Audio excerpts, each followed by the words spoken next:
Yep, I hear you loud and clear. All righty. Good deal. Where do you want to Real start?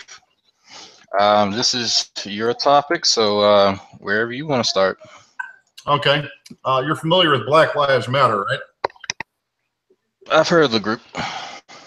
Okay. How do you think it formed?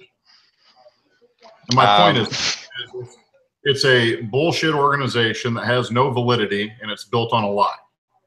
Okay, so there's a few statements in there. Let's kind of start with one. I want to understand it's a grassroots organization that started from concerned citizens about,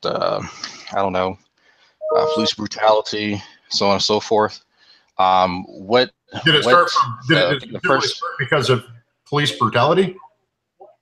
That was one of the tenets that it formed around, if I'm not mistaken. I was under the impression it started because of police targeting black people and executing them. Black lives matter. Lives. The life of a black person matters. Mm-hmm. So was it police brutality, or was it black people getting murdered by police? Or was it both? I would probably say it's both, but do you have evidence to, I guess, negate what I had said, or what? No, I'm asking you. I want to make sure we're very clear on exactly what it is, so we're on the same page all the way along. And like I said, I only got about a half hour I can dedicate to this. It's right now about 11:25, so if we go over a little bit, I'm fine with that. But so what was the starting point of Black Lives Matter? Looks like it was the Trayvon Martin shooting in 2012. Okay, I would agree with that. So the Trayvon Martin shooting, do you think George Zimmerman was guilty of murder, or do you think he was innocent? Do I think he was guilty of premeditated murder? No, I think he was guilty of... You said premeditated. I didn't say premeditated. Yeah. Was he guilty of murder, or was he innocent? Okay, so my personal opinion about the trial has no bearing on it, first and foremost. Since I wasn't there, and I can't read his mind. I'm asking you if he was guilty or innocent. Do you agree with the verdict, or do you not agree with the verdict? Based on the evidence that I saw, I don't agree with the verdict. So you think he was guilty? No, I don't think he was guilty, because I can't say, honestly. But you don't agree with the verdict, but you don't say he was guilty. So which is it? No. Evidence in my mind to conclude that he was guilty. That's why. Okay. But you said you don't agree with it. So you're saying you don't agree with the verdict. What are you basing that on? I'm basing that off of the testimony of people who were there. One of them is known. There is one young lady. I have to actually bring up the the trial. I got time. One of the, but okay, so we can sit here and wait then.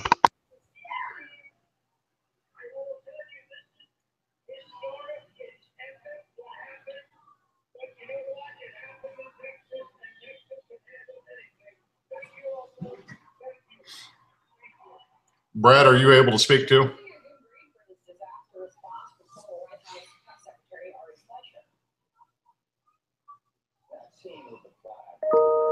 Brad, are you able to speak? Yeah, I can speak, man. I'm multitasking. I came here to listen in. Okay. Can you guys still see me? I'm also checking emails as I'm doing this. Oh, yeah. Do you think, buddy? Do you think? No, it wasn't Rachel Gentile. It was another woman. I can't remember.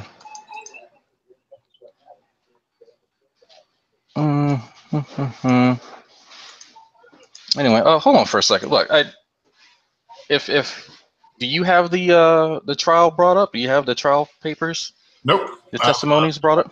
Okay. I've thoroughly researched it. I've actually researched it. I've talked to numerous witnesses firsthand, personally. So I'm wanting to see what you saw or heard that indicates to you that the verdict was wrong. Again, I said I don't have enough evidence to conclude either way. I don't agree with the verdict, but I don't have evidence to push my opinion either way. Okay, but if you don't agree with the verdict, you're basing that on some sort of fact, being a person that only views things as facts and only listens to facts. So what fact did you hear that indicates that the verdict was wrong, as you said? Okay, so you remember when I explained to you personal, just or internal justification and external justification? Uh-huh. You remember when okay, so for me, an internal justification would be what I personally observed from that trial and some of the information that came out. Now, Okay. external justification that you're asking for, I've actually said that I don't possess. That's why I would not say what the verdict should be. Okay. I'm pretty sure I explained that. What internal? Okay. I have two different questions on this. You called my character and thought process into question because I applied one set of logic to the company United Gun Group, and I applied a different set of logic to my personal beliefs and how I live as a man. You called my character into question over that. So I'm asking you, what internal evidence did you see, or what are you seeing that you're like, I don't agree with this verdict? What was it that make you not agree with that verdict? So one of the things would be the fact that law enforcement told him not to engage Martin, and he did anyway. What is a law enforcement officer? You said law enforcement told him not to engage. What is law enforcement? One of the people working for the police department that he spoke to may have been the dispatcher that told him not to engage until the actual boots on the ground were there. Okay. Do you consider a 911 operator LEO? They're not officially a Leo. They are, you would probably say they're an adjutant of some sort. Okay. So as they work in the capacity of law enforcement, they would by fiat be considered part of law enforcement, would they not? What does LEO stand for? LEO, law enforcement officer. Okay. And to be an officer, do you take an oath? Sure. Okay. So if you're not taking an oath, are you a law enforcement officer? Again, I made a distinction between boots on the ground and people who work as adjutants. It's like the lady last week that said, well, would you take my opinion if I was an LEO? Well, she never identified.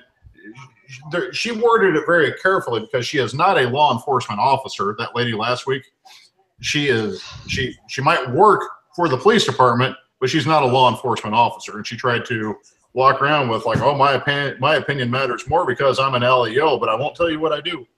She's full of shit. So, but anyway, I'm trying to find out what in that trial you saw that makes you think that verdict was wrong. Your internal justification. And I think I just explained that. You never did. Explain it again. Okay. I'll go over this again, but a bit more slowly. So, thank you. When he was given directions, Zimmerman, to not engage Martin and allow an actual police officer to engage him, he decided he wanted to play hero and go and engage Martin. And then through the testimony of Martin's friend, he could see Zimmerman stalking him. So there was no point, rhyme or reason, why he should have engaged. As somebody who's actually been trained in this sort of thing via the military, you know how to engage targets and when not to. And there was no reason for him to do that. Do you know if I can play the audio tape and you hear it? Sure. Is there, what audio tape are you referring to? Yeah, I'm going to. Tell me if you can hear this. Sacramento Police Department, line report the shop. Hey, we've had some break-ins in my neighborhood, and there's a real. Can you hear that? Okay. This guy, it's Retrieve Circle. The best address I can give you is 111 Retrieve Circle. This guy looks like he's up to no good, or he's on drugs or something. It's raining, and he's just walking around looking about. Okay, and this guy, is he white, black, or Hispanic? He looks black. Did you see what he was wearing? Yeah, a dark hoodie, like a gray hoodie, and either jeans or sweatpants and white tennis shoes.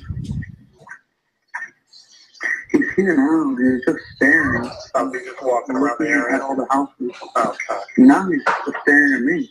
Okay, it's 1111 Retrieve you or 111? That's the clubhouse. That's the clubhouse. Do you know what the kid here?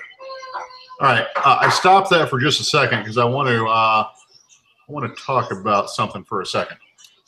Do you live in an apartment, townhouse, or what? Apartment. You live in an apartment. Okay. How big of a complex is it? It's pretty big. I would say it's well, there's at least what 6 buildings. It's all gated. I don't know if I couldn't give you square footage off the top of my head. What do your parents live in? A house, townhouse? Also an apartment. Okay. I live in a gated subdivision, which is what George Zimmerman lived in, a gated subdivision. Okay. Typically, you have one entrance. There's one egress point where you can come in and out of. That's how we are here. And the funny thing, I'm just trying to set perspective to you. In my neighborhood, there's 160 homes. They are all in a certain price range that's on the upper end for the city that we live in. Okay. The point that I'm making is with 160 homes living here for 5 years, you begin to see, hold on one second. Carly, quit playing with that. Go kind of see where you're going with this. The point that I'm making is I get to know my neighbors, my neighborhood, who comes and goes that lives around here. We have a lot of functions. So I don't know everybody by first name, but I recognize most of the people 99% of the time.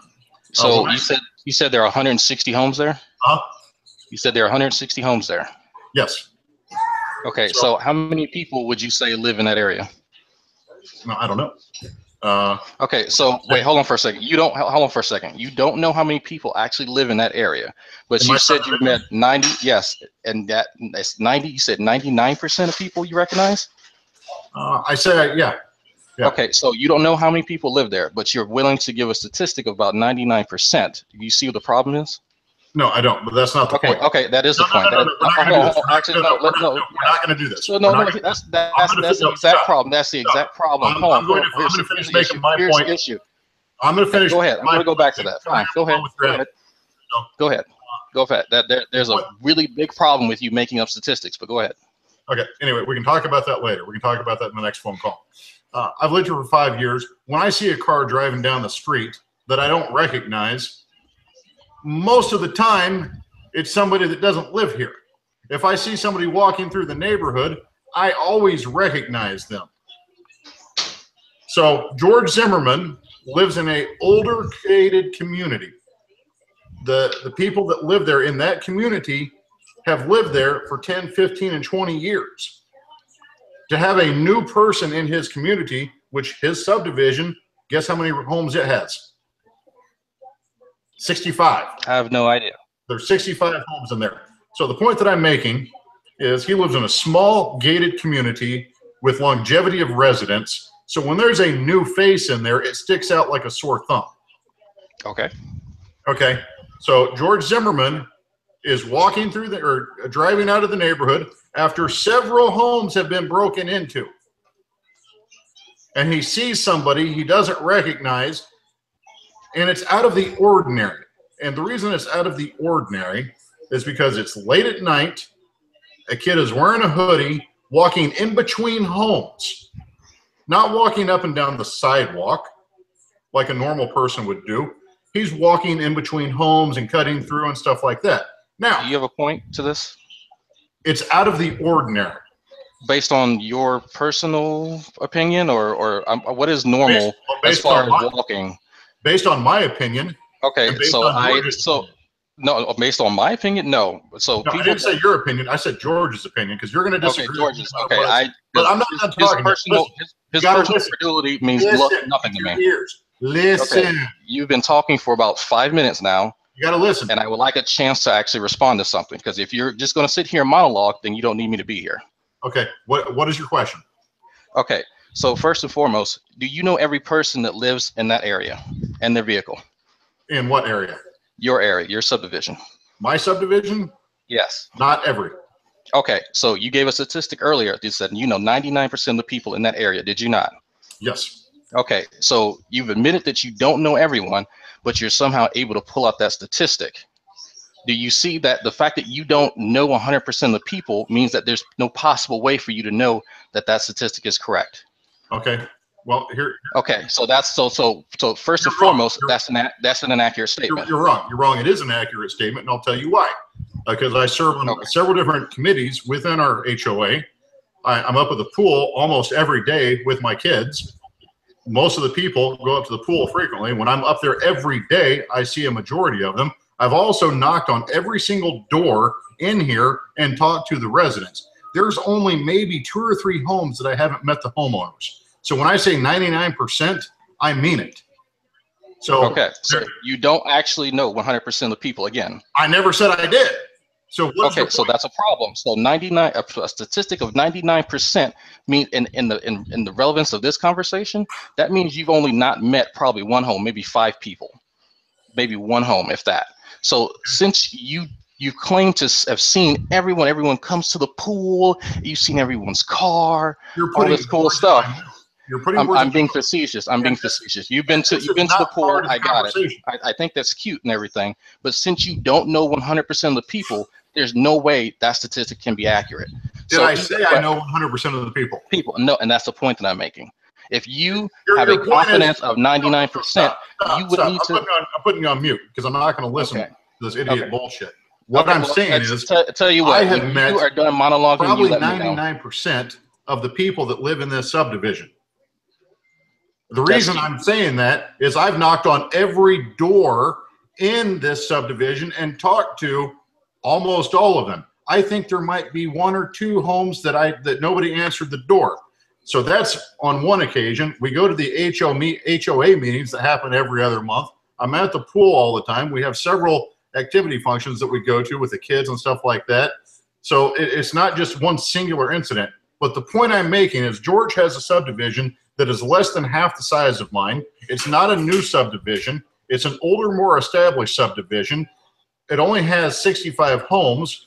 There's only 2 streets in there. He sees somebody that he's never seen before late at night, which is out of the ordinary. If I saw somebody in my subdivision wearing a hood, whether they're white or black or Hispanic, Chinese or whatever, at 9:15 at night walking in between my neighbors' homes, and I know it's not one of my neighbors, that would be suspicious.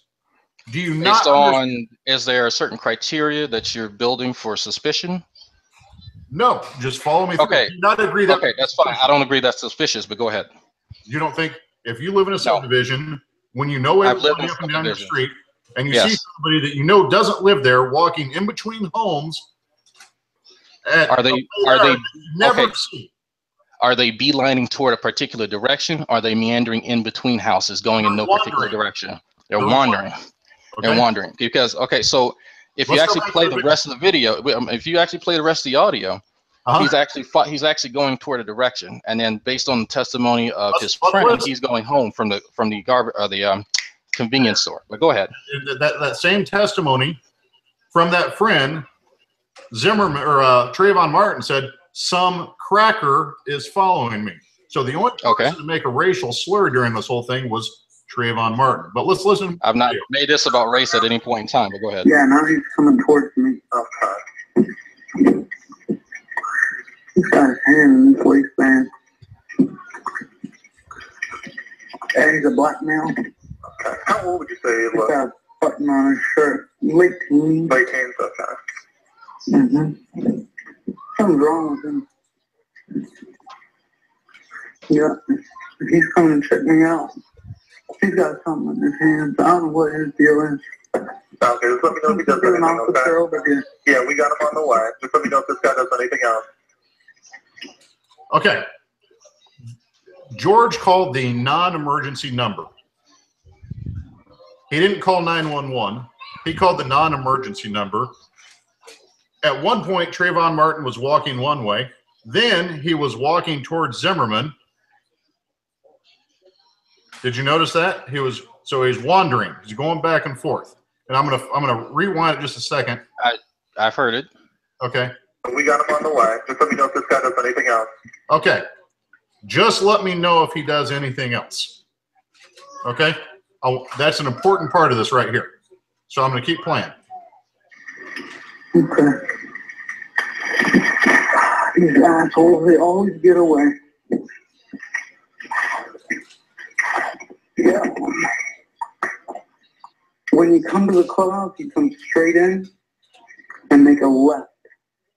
Actually, you would go past the clubhouse. It says on the left-hand side from the clubhouse? No, you go in straight through the entrance, and then you make a left. Yeah. You go straight in, don't turn and make a left. Shit, he's running. He's running. Which way is he running? Okay, so now at this point, he takes off running in a different direction. Do you consider that normal behavior? Yes, if somebody has spotted me in the middle of the night and they're watching me and I'm scared, I'm probably going to haul it. But if you're not doing anything wrong, or if you don't have any ill intention, it doesn't matter. It doesn't matter what someone's intentions are. It's called a flight or fight response. Have you heard of that? Yes, I have. Okay, so you know how that works, correct? Absolutely. Okay, so if you feel that you are in danger, which was then verified by the friend, you would then take action to preserve your own life, correct?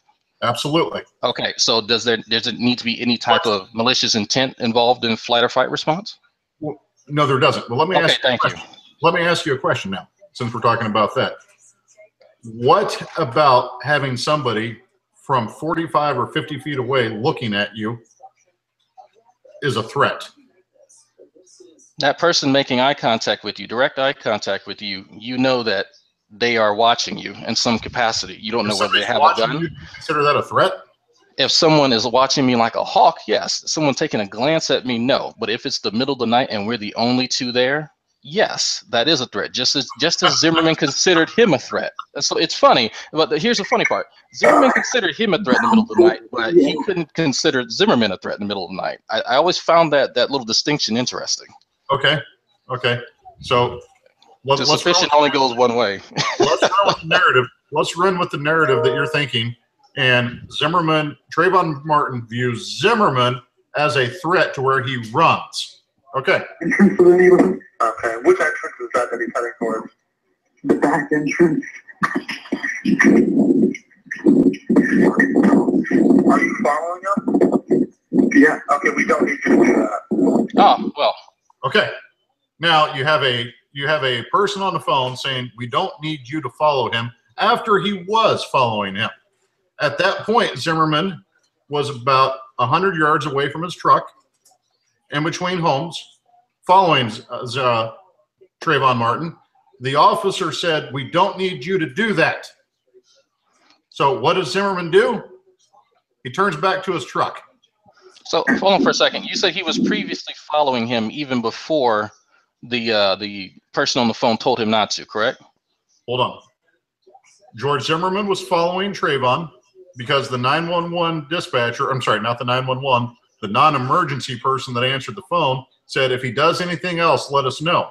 So Zimmerman, being who he was, took the, for some reason got the idea, I'm going to make sure I see where this guy is going because I'm on the phone with the cops.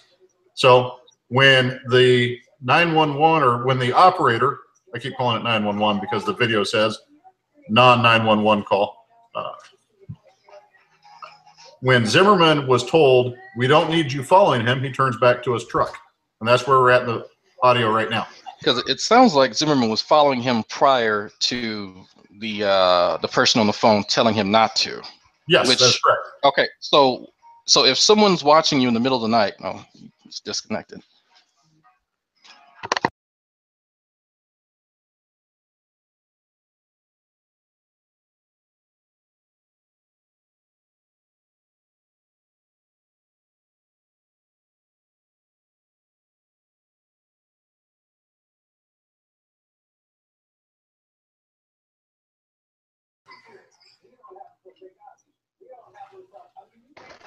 Hello? Yeah, I can hear you now. Hello?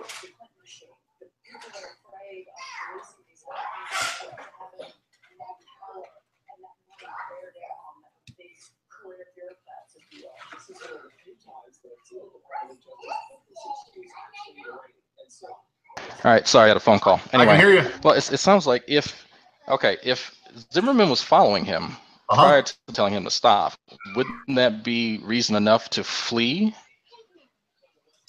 The reason Zimmerman started following him is the person. That's not what I asked. That's not what I asked. That's not what I asked. You're asking a false question. I asked, okay, and we already said that Zimmerman was following him prior to the man on the phone telling him not to follow him. And you said that was right? Or do you want to retract that statement? Okay, so with someone in the middle of the night following you, would someone in the middle of the night following you while they've been watching you be reason enough for you to flee from them? That's not what happened, though. You're mixing up. That's not what happened. Okay, that's fine. I'm gonna slow it down. I'm gonna slow it down for you. I'm gonna slow it down. Trayvon Martin spotted Zimmerman looking at him. He started running in between homes. George got out of his truck because the guy on the phone said, let us know where he goes or let us know if he does anything. George started following him after he started running. So Trayvon ran first. Zimmerman followed. Person on the phone said, we don't need you to do that. He turns back to his truck. So I'm going to continue playing the audio if you're ready. Okay. You understand? Sure. Okay. We'll go with that narrative. All right, sir. What is your name? George. He ran. All right, George. What's your last name? Zimmerman. And George, what's the phone number you're calling from? 407-435-2400.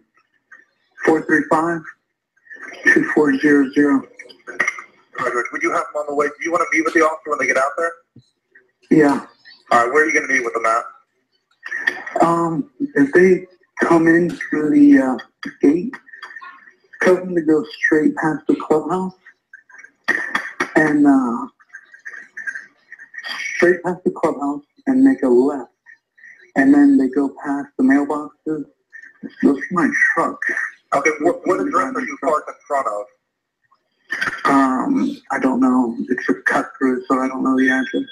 Okay, do you live in the area? Yeah. What's your apartment number?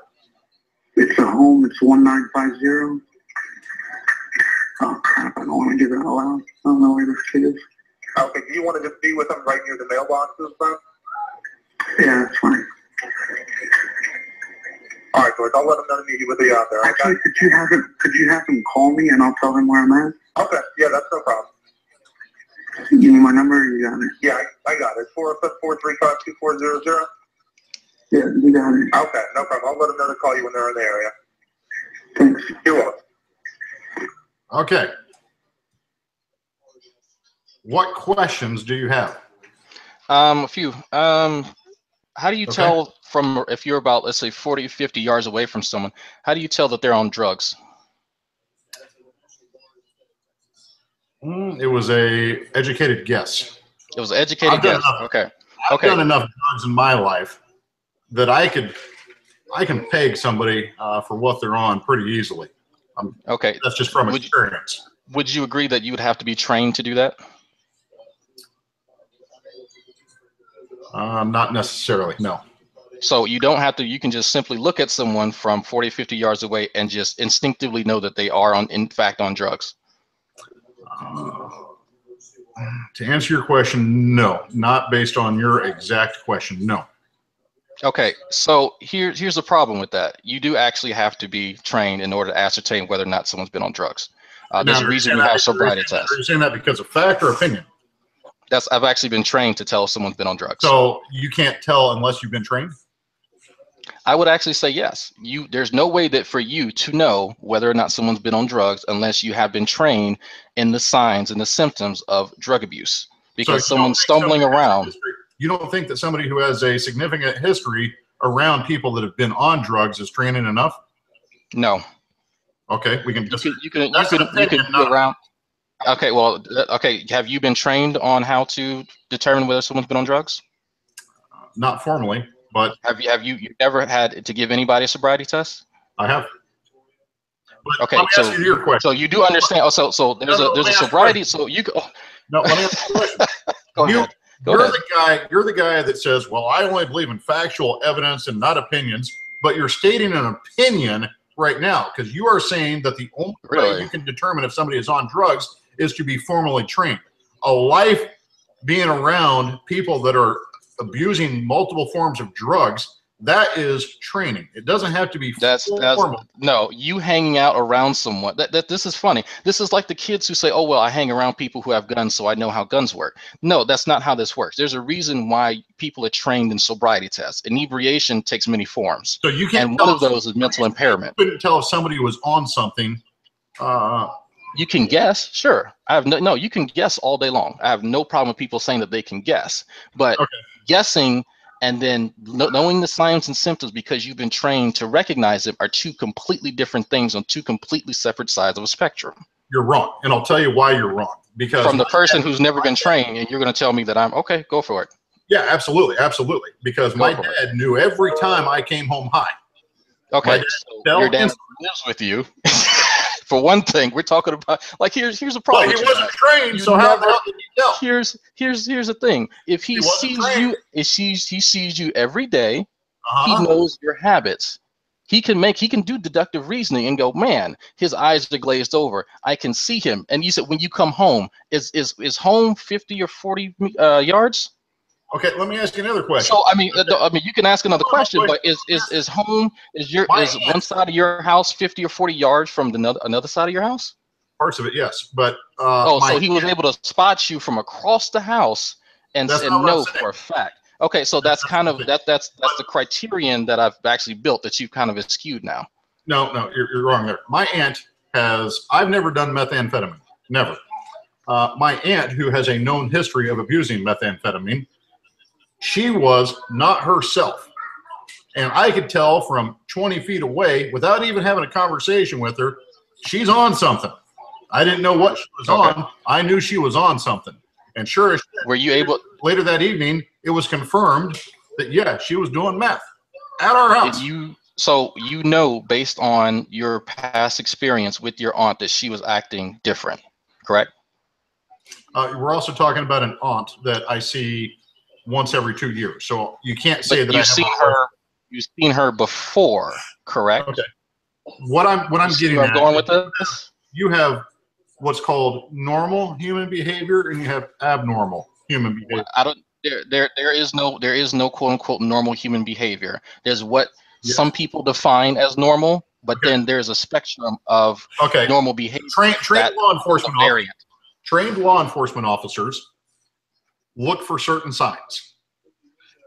So they're trained on how to do this, correct? People that have an experience with drugs can pick up on those same signs without having a certificate saying they've been trained. I'm saying when you see a human being with a hoodie on, or actually, hold on, the hoodie's got nothing to do with it. When you see a human being wandering in between homes, walking like they have no clear destination in mind, doing something that doesn't quite sit right, it throws up red flags. Like, I've never seen this person before. They're not acting normal. They're not walking on the sidewalk like every other resident walks on. He's avoiding people. He sees somebody and he turns around and walks the other way. That's what George explained to me. He's like, I live in this neighborhood. I know all my neighbors. I know what cars they drive, when they come home, when they go to work. We have a good community here. I see somebody that I've never seen walking in between people's homes, which I've never seen that before at that hour. So that threw up red flags. So based on the evidence that you've seen now, your internal evidence, what do you see now that indicates Zimmerman was guilty or that the verdict was wrong, however you want to word it?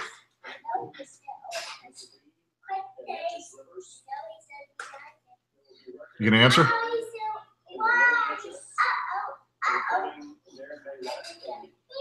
Okay. Are you talking?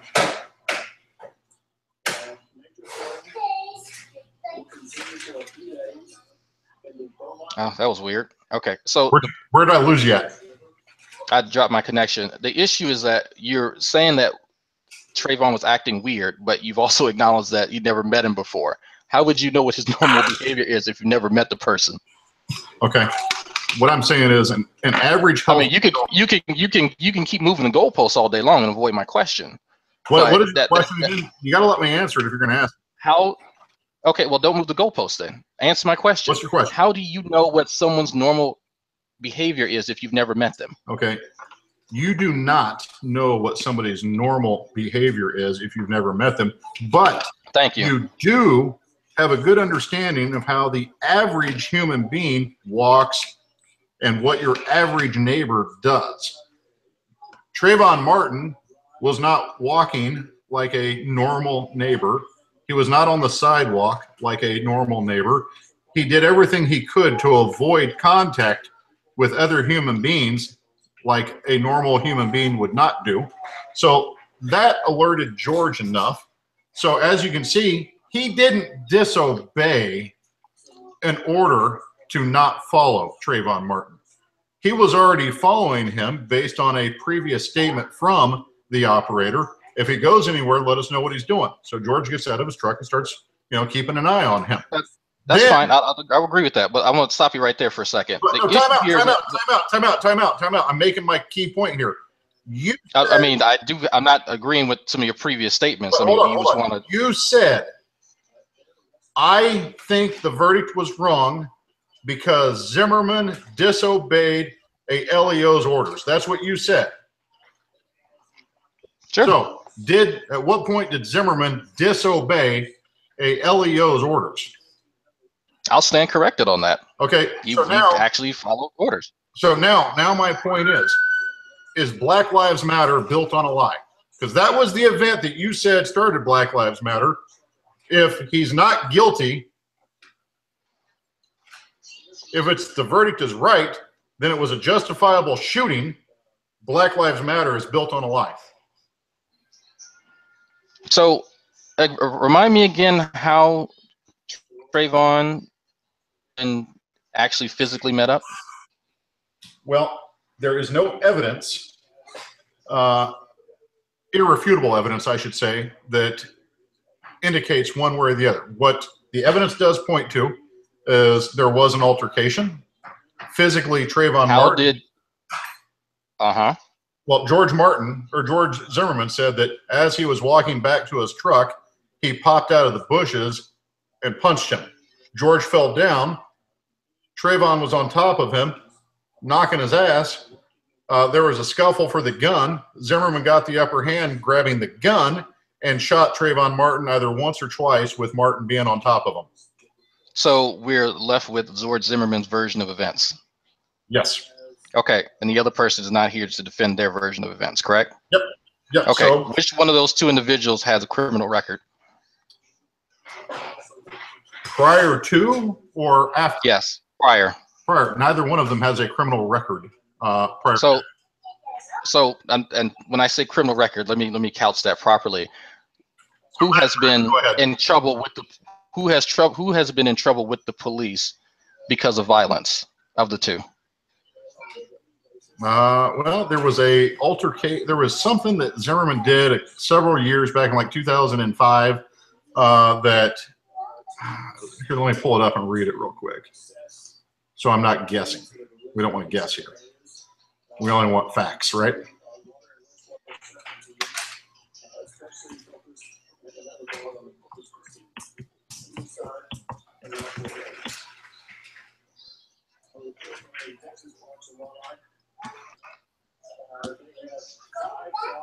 In 2005, when he was 21, Zimmerman was arrested after shoving an undercover alcohol control agent. So, would you say that shoving someone is violent? Have you ever shoved anybody? Yes, I would say it is violent. Okay. Are there justifiable reasons to shove somebody? Sure, but an undercover agent? Okay. At what point? See, here's my issue with that. I mean, we can keep moving the goalposts if you want to and get away from my question, but we're not moving the goalposts. Okay. Do you even know what that is? Yes, I do know. Do you know what moving the goal? Okay. Yes, I do. All right. But anyway, the only evidence we have on this is in 2005, George was arrested after shoving an undercover alcohol control agent. Zimmerman was being arrested for underage drinking. The officer alleged Zimmerman had said, "I don't care who you are," followed by a profanity, and refused to leave an area that the officer had shown his. After refusing to leave an area when the officer shown his badge, the charges were dropped. That's fine. Okay. So That's fine. So that doesn't negate my point that of those two people, who has had run-ins with the law and who has actually displayed violence? Okay. That it would be Zimmerman. So I'm less inclined to believe the word of someone who has that kind of record as opposed to someone who does not have that record. And unfortunately, the person who died is not here to defend themselves. 17-year-old kid that has tattoos all over his body, who's been on video smoking, but not video, but pictures of him growing and smoking marijuana and pointing guns at the picture, at the camera. Notice I said violent. Smoking weed is not violent. The last time I checked. So you think that makes him more credible than Zimmerman? Yes, because he's nonviolent. We're talking about violence here. That's kind of the linchpin here is the whole violence thing, and that's why I added that stipulation when I first said it. Did you miss it? No, I heard it. I heard it, but because so then if you heard it, hold on for a second. If you heard it, then why would you then? Why would you? Well, okay, I wasn't done with my point actually. Wait, hold on. Okay, go ahead, talk over me. That's Can you hear me? Go ahead. Go okay. ahead. You're muting the outside. You're not muting the inside. So I actually have mods here, so I would actually stop saying that. Mods? What do you mean mods? I can hide you from the broadcast if you get too rambunctious like this. So try and keep this civil and stem me like the tide of interruptions and segues that you're making. All right? There we go. Now you can speak.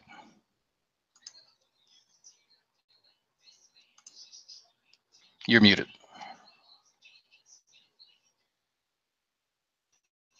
You're still muted. Can you unmute him? He has to unmute himself. Oh. When you hide somebody from broadcast, it automatically mutes him. He has to click the little icon at the top of his screen that has a microphone with a slash through it. Can you hear me now? Yes. Okay. George Zimmerman, we don't know, we don't have by any means anywhere near close enough or the evidence to have any credible conversation on what happened when he was 21 years old. The only thing we have is one line of a sentence. We don't know any of the surrounding details. We can't make an opinion on that. I can't. I don't have enough information. Like you said earlier, you couldn't make an opinion on his guilt or innocence based on the amount of information you have seen, and there's been a shit ton of it, but yet you can say the guy has a violent history based on one sentence from 2005. I don't buy it. I think you're hopefully ignoring facts, but that's your opinion. Your incredulity means nothing to me, honestly. I mean, okay, is it fact that he assaulted another person? Yes or no? No. Oh, so shoving is not assaulting another person. We have one sentence on Wikipedia. Is assaulting? That's not what I asked. Okay. Did he or did he not shove another person? I don't know. Who just so happened to be law enforcement? I don't know. You don't know. Okay, so that whole thing, that whole scenario with him. So now the law enforcement officer lied about the event. Okay. No, I'm asking you if you know that for a fact, and then if you're going to say I only know what's been put forth. If you know that as a fact, produce those facts. So are you asking me to produce empirical evidence from a police report that none of us are privy to, other than the officer and the precinct? You're saying that George Zimmerman has a history of violence based on what evidence? The evidence we just read out with his altercation with a law enforcement officer that was undercover. Okay. So you're saying that one line on Wikipedia is 100% accurate. That's what you're saying? I'm trying to wonder how you misconstrued what I just said. Like I'm pretty sure I was clear. You literally just read out an altercation he had with an undercover officer where an undercover officer was pushed. Now you're questioning the validity of that statement? Well, hold on. You said that Zimmerman has a history of violence.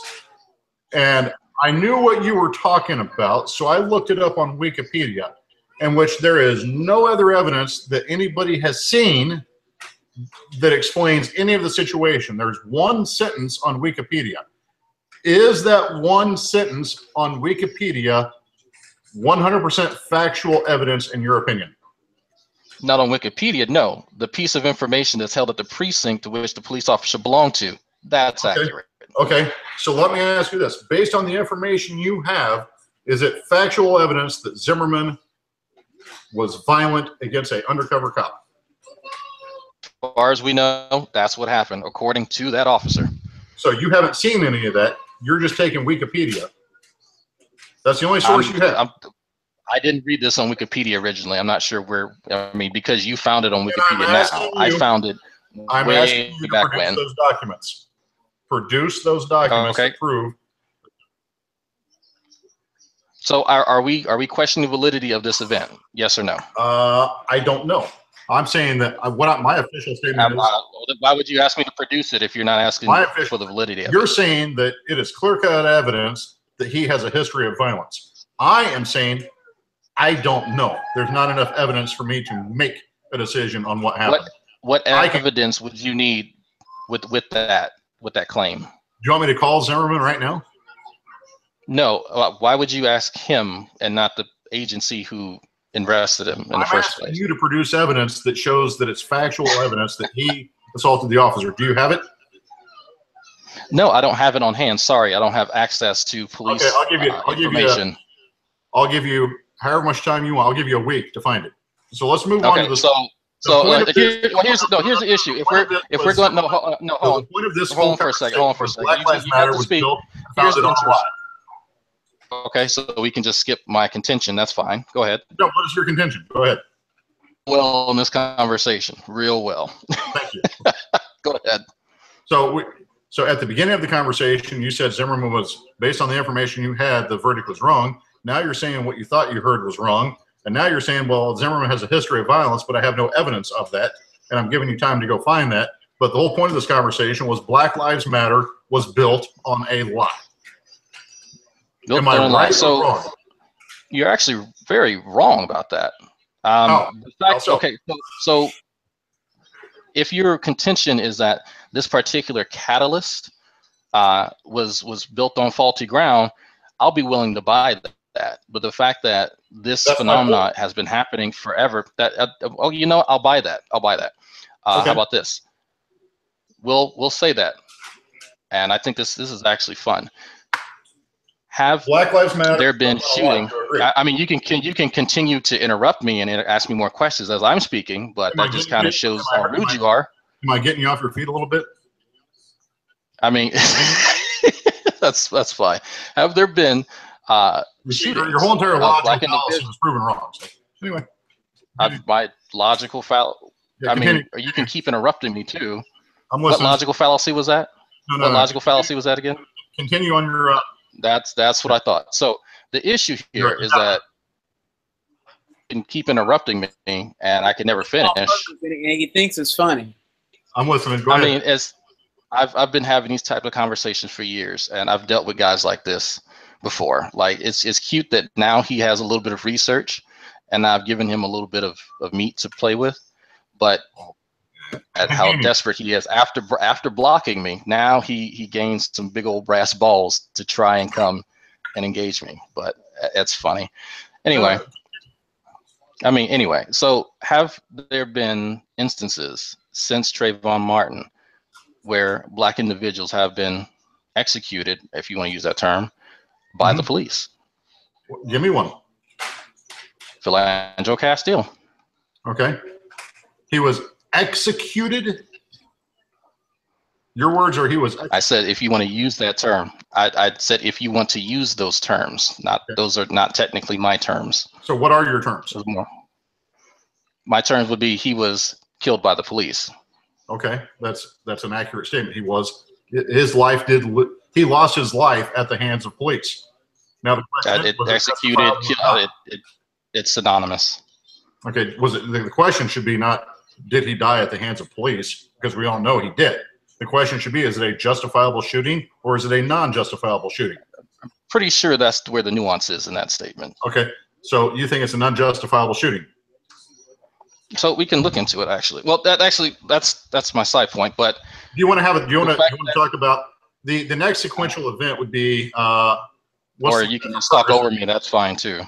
What's the next guy that Black Lives Matter was built on was the guy in Ferguson, Missouri. What was his name? Brown? Michael Brown? Michael Brown. let's talk about, since we acknowledged the Trayvon Martin Black Lives Matter thing was bullshit, let's talk about Michael Brown next time. How about that? I'm not sure if I want to actually defend him. I'm not. Why did you assume that I, for some reason, want to defend Brown's actions or his character? Okay, well, I'm just kind of. What made you? What made you think that I wanted to defend him? That was the next. Black Lives Matter started after the Trayvon Martin shooting. Then the next big one. That's a factual statement. Yes. Then the next one was Michael Gardner. That's when Black Lives Matter became on a national front and started getting funding. So sure. I was just going down the sequential line of events. What made you think that I wanted to? Well, hold on for a second. What made you think that I wanted to defend Michael Brown? Because you specifically said Brown.